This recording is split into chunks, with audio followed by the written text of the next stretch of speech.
Title দেখা ডরায়েন না, এই টাইটেল দেওয়া ছাড়া উপায় ছিল না। আমরা ভাবতেছি দেশের কি হবে, সবাই ভাবতেছেন না কি আসতেছে সামনে, ইলেকশন হবে কিনা, আওয়ামী লীগ আবার ফিরে আসবে কিনা, হাসিনা ফিরে আসবে কিনা, আপা ফিরবে কিনা। কিন্তু এর চাইতে জরুরি প্রশ্ন হইতেছে, আমি আপনি বেঁচে থাকবো তো? আমাদের সন্তানেরা বেঁচে থাকবে তো? হাসিনা তো আমাদের সন্তানদের পাখির মতো গুলি করে মারছে, কিন্তু আজকের সরকারও মারতেছে আমাদের আর আমাদের সন্তানদের। তবে ধীরে আসেন একটু বিস্তারিত বুঝে দেখি। আলাপ শুরুর আগে একটু গৌরচন্দ্রিকা করে নিই। আমি বাংলাদেশের মানুষের অনেক বাস্তব সংকট মোকাবেলার জন্য বেশ কিছু সমাধানের পথ বাতলাই দিছিলাম। চাইলে প্রফেসর ইউনূসের সরকার অনেকগুলোই বাস্তবায়ন করতে পারতো, করে নাই। আজকে আমি এমন একটা ইস্যু নিয়ে কথা বলবো যার ভুক্তভোগী আমরা সবাই, আমি আপনি সবাই। আর এই সমস্যা আমাদের স্বাস্থ্য, আমাদের জীবনী শক্তি, আমাদের জাতির প্রোডাক্টিভিটি, উৎপাদনশীলতা একেবারে নিঃশেষ করে দিচ্ছে। আমরা যেন একবারে দাঁড়াইতে না পারি সেই ব্যবস্থা করতেছে। কি এটা? এটা হইতেছে বিষাক্ত খাদ্য। শুধু মানুষের খাদ্য না, পশু প্রাণীর খাদ্যও বিষাক্ত। আর সেইগুলা শেষ পর্যন্ত আমাদের শরীরে ঢুকতেছে।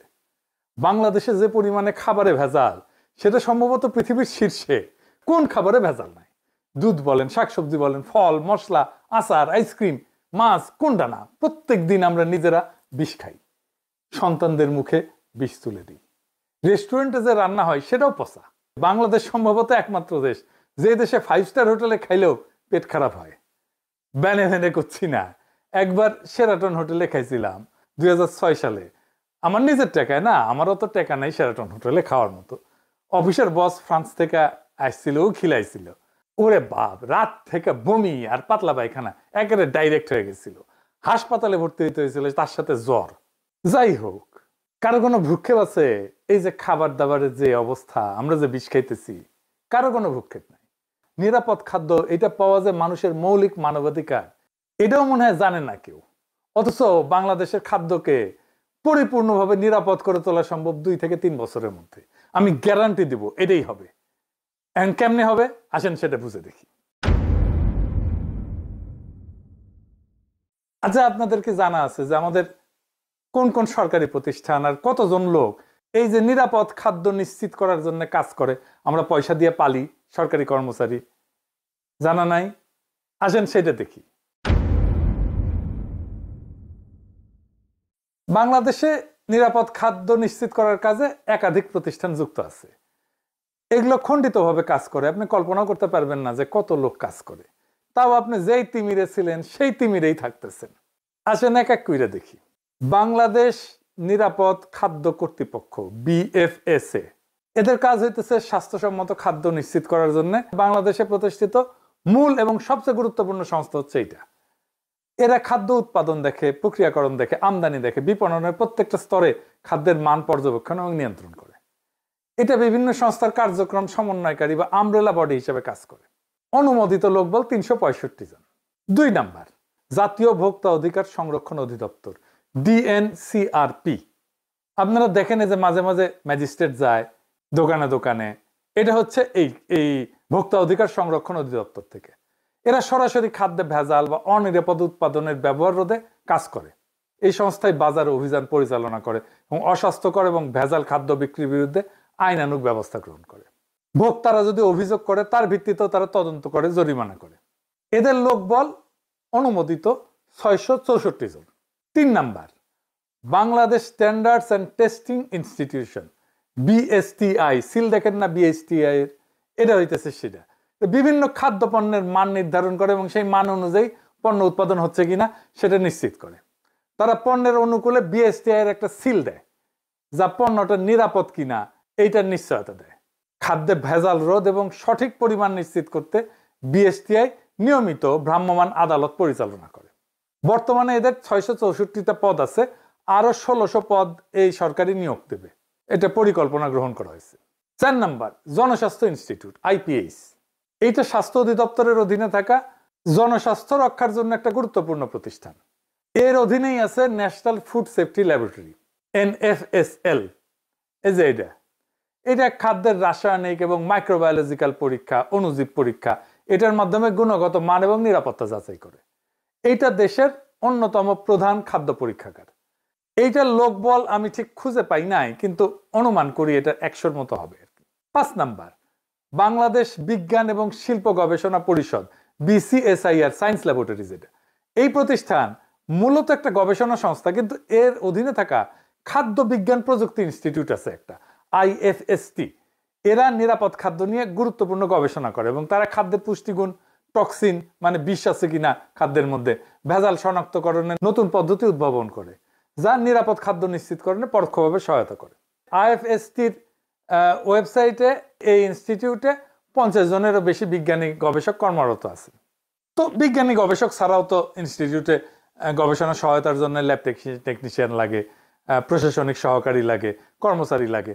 তো সব মিলে বিবেচনা করলে ধরেন এদেরও 100-র মতো লোকবল হবে। এই প্রতিষ্ঠানগুলো ছাড়াও স্বাস্থ্য অধিদপ্তরের স্যানিটারি ইন্সপেক্টর এবং সিটি কর্পোরেশন এবং পৌরসভার স্বাস্থ্য বিভাগ মাঠ পর্যায়ে রেস্তোরাঁ যারা খাবার বিক্রি করে এই সমস্ত প্রতিষ্ঠান পরিদর্শন করে নিরাপদ খাদ্য নিশ্চিত করে।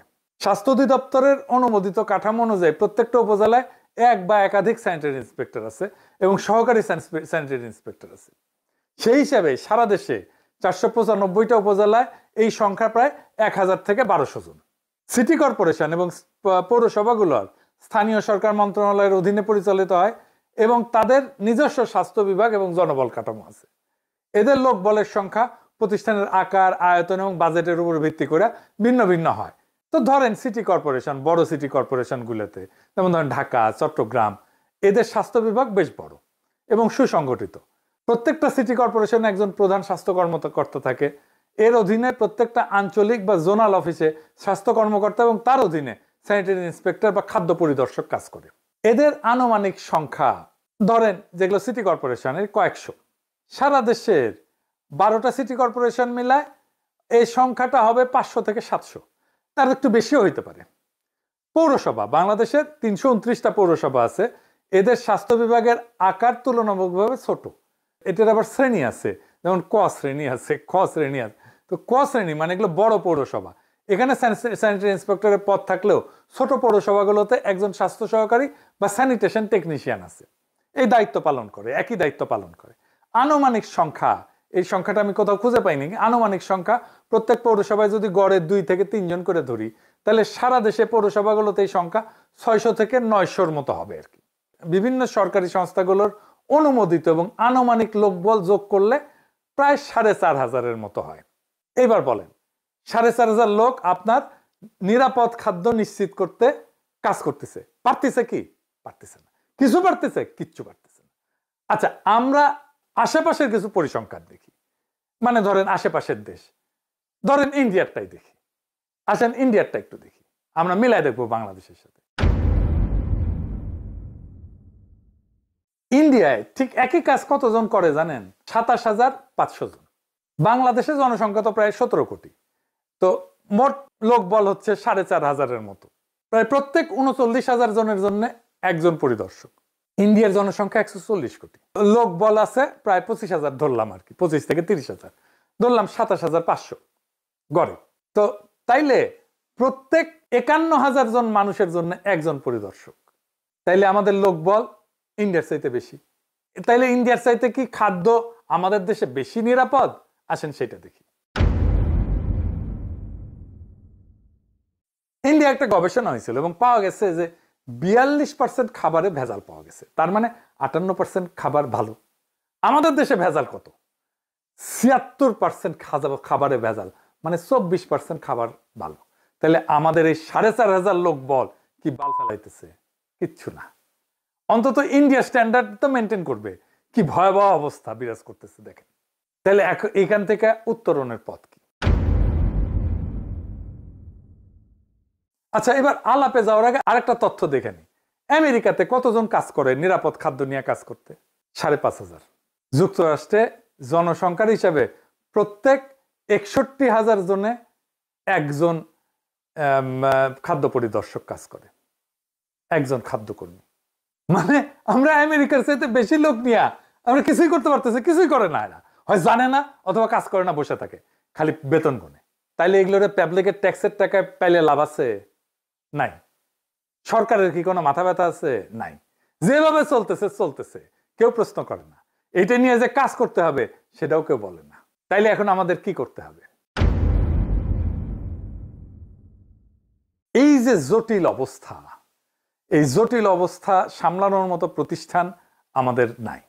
একটা প্রতিষ্ঠান আছে যেটা মোটামুটি ভালো কাজ করে, সেটা হইতেছে ড্রাগ অ্যাডমিনিস্ট্রেশন। ড্রাগ অ্যাডমিনিস্ট্রেশনকেই আমাদের মূল ইনস্টিটিউট করে সবগুলো খুচরা খাচরি যেগুলো বিভিন্ন জায়গায় ছড়াইছিটা আছে সবগুলোকে ড্রাগ অ্যাডমিনিস্ট্রেশনের আন্ডারে আনতে হবে এবং আমাদের নাম দিতে হবে আমেরিকার মতো ফুড অ্যান্ড ড্রাগ অ্যাডমিনিস্ট্রেশন।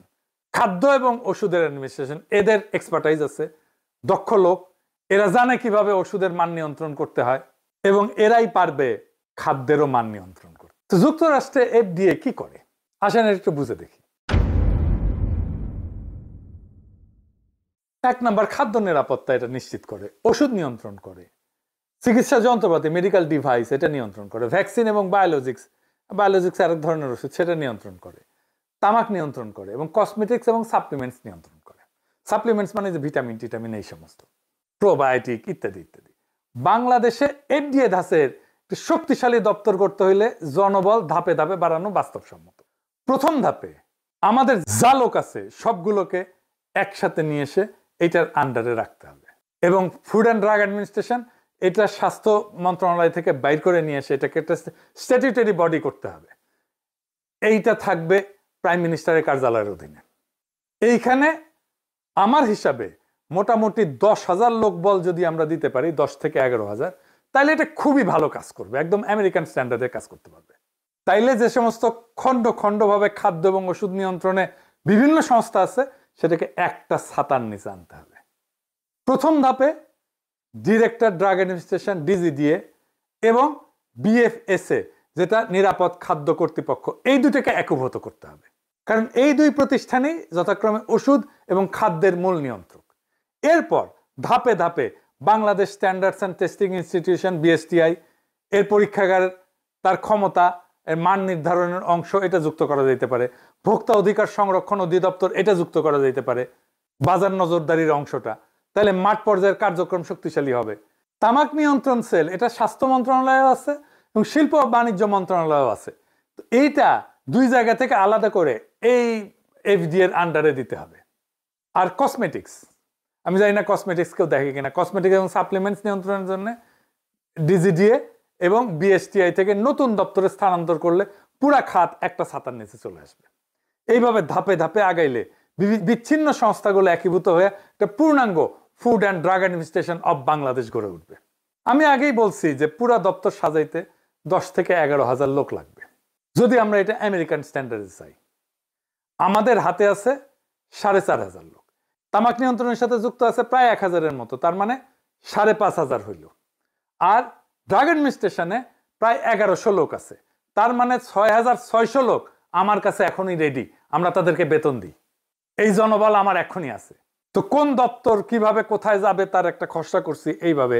এইটা সাহেব এটা একটু পাশে দেখান, আমি বলতেছি। প্রথমে আসবে ওষুধ প্রশাসন অধিদপ্তর DGDA, এইখান থেকে ওষুধ নিয়ন্ত্রণ হবে, মেডিকেল ডিভাইস ভ্যাকসিনের নিবন্ধন হবে, মান নিয়ন্ত্রণ হবে, কসমেটিক্স এবং সাপ্লিমেন্ট সংক্রান্ত সব দায়িত্ব সরাসরি ফুড অ্যান্ড ড্রাগ অ্যাডমিনিস্ট্রেশন বাংলাদেশে চলে আসবে। এরপরে যুক্ত হবে বাংলাদেশ নিরাপদ খাদ্য কর্তৃপক্ষ BFSA, খাদ্য নিরাপত্তা আইন নীতি ফিল্ড পর্যায়ের সমস্ত তদারকির ক্ষমতা ফুড অ্যান্ড ড্রাগ অ্যাডমিনিস্ট্রেশন বাংলাদেশের খাদ্য নিরাপত্তা বিভাগে স্থানান্তরিত হবে। BSTI থেকে খাদ্য এবং কসমেটিক্সের মান নির্ধারণ হবে এবং পরীক্ষাগার কার্যক্রমের একটা অংশ যুক্ত হবে। স্থানীয় সরকার প্রতিষ্ঠান যেমন সিটি কর্পোরেশন, পৌরসভা, যাদের ভ্রাম্যমাণ আদালত এবং স্যানিটারি ভেটেরিনারি ইন্সপেকশনের ক্ষমতা আছে, তারা সমন্বিত হয়ে ফুড অ্যান্ড ড্রাগ অ্যাডমিনিস্ট্রেশনের খাদ্য নিরাপত্তা বিভাগ এবং ভোক্তা অধিকার সেলের সঙ্গে কাজ করবে, তাদেরকেই রিপোর্ট করবে। স্বাস্থ্য অধিদপ্তর এবং রোগ নিয়ন্ত্রণ যেটা IEDCR, এইখান থেকে ভ্যাকসিন এবং বায়োলজিক্সের মান নিয়ন্ত্রণ এবং গবেষণা অংশ যুক্ত করতে হবে। ভোক্তা অধিকার সংরক্ষণ অধিদপ্তর মানে DNCRP, এটার বাজার নজরদারির একটা অংশ যুক্ত হবে যাতে খাদ্য এবং ওষুধ সংক্রান্ত প্রতারণা প্রতিরোধে food and drug administration Bangladesh কার্যকরভাবে ভূমিকা রাখতে পারে। সবশেষে স্বাস্থ্য মন্ত্রণালয়ের তামাক নিয়ন্ত্রণ সেল এবং শিল্প ও বাণিজ্য মন্ত্রণালয়ের তামাক উৎপাদন এবং বিপণন অনুমতির ক্ষমতা একত্রিত হয়ে ফুড অ্যান্ড ড্রাগ অ্যাডমিনিস্ট্রেশন বাংলাদেশের তামাক নিয়ন্ত্রণ বিভাগ গঠন করবে। এইভাবে ডিজিডিএ থেকে ওষুধ, বিএফএসএ থেকে খাদ্য, বিএসটিআই থেকে মান নিয়ন্ত্রণ, স্থানীয় সরকার থেকে ফিল্ড ইন্সপেকশন, ডিজিডিএস থেকে এবং আইডিএস থেকে ভ্যাকসিন, ডিএনসিআরপি থেকে বাজার তদারকি এবং টোবাকো সেল থেকে তামাক নিয়ন্ত্রণ সব একত্রিত হয়ে একটা পূর্ণাঙ্গ food and drug administration of Bangladesh গড়ে উঠবে। বিষমুক্ত খাদ্য মানে শুধু স্বাস্থ্য না, এটা আমাদের অধিকার, এটা আমাদের ভবিষ্যৎ। আমরা চাই দুধে বিষ না, বিশুদ্ধতা। আমরা চাই শাকে রাসায়নিক না, প্রাণের গন্ধ। আমরা চাই রেস্টুরেন্টে ভোজ, হাসপাতালের শয্যা না। আজ সময় আসছে আমরা বলবো একসাথে, আমরা নিরাপদ খাদ্য চাই, এখনই চাই, আজই চাই। এই দাবিই আমাদের শক্তি, এই দাবিই আমাদের বাঁচার শপথ। যেদিন ভেজাল মুক্ত খাদ্য হবে সবার অধিকার, সেদিনই জন্ম নেবে একটা শক্তিশালী, সুস্থ, অদম্য বাংলাদেশ। ইনকিলাব জিন্দাবাদ।